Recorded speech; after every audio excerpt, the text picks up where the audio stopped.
ঠিক আছে, ও যখন বাইসে আসছিল না তখন আমি ওর দাম দিই নাই, ওর সাথে ঝগড়া করতাম, এইটা নিয়ে ওইটা নিয়ে বাঁচতাম। সকালে প্রতিদিন নাস্তা বানাই দিত, একদিন যদি নাস্তা বানাই না দিত ঝগড়া করতাম। এখন আমি প্রতিদিন না খাই অফিসে যাই, আমার কোনো অসুবিধা হয় না।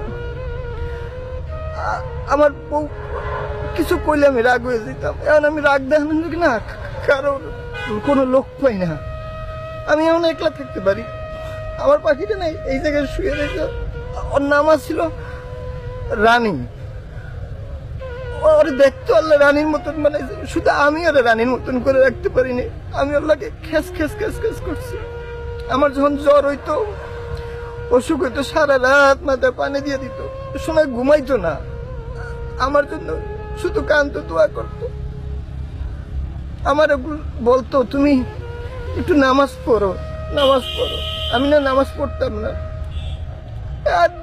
আমি আজকে নামাজ পড়ি, তাও আমি নামাজ পড়ি। আজকে শুক্রবার, আমি শুনছি আল্লাহ শুক্রবার দিন না আসর নামাজের পর দোয়া কবুল করে, তোমার লাগে আমি দোয়া করতে এসেছি। আল্লাহ তুমি আমার রানীটা রে, এই যে ফুল বাগান, এটা আমার পাখির কবরস্থান, এখানে শুনেছি আমি আমি ফুল বাগানের মতন বানাই রাখছি। আমি তোর ফুলের মতন মরতে দেখতে পারি না।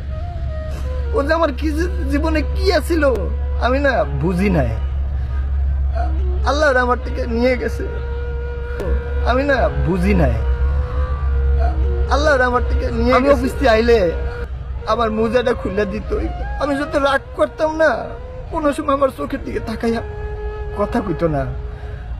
আমি অনেক অন্যায় করছি, আজকে তুমি নাই, আমি বুঝতেছি যে তুমি কি আছিল আমার জীবনে। আল্লাহ তোমার জান্নাতবাসী করুক। আমি তোমার সাথে অন্যায় করলে তুমি মাফ করে দিও, তোমার সাথে ঝগড়া করছি, কত কিছু করছি,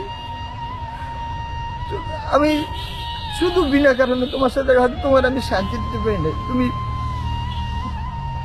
আমারে মাফ করে দিও। আল্লাহ তোমার জান্নাতবাসী করুক।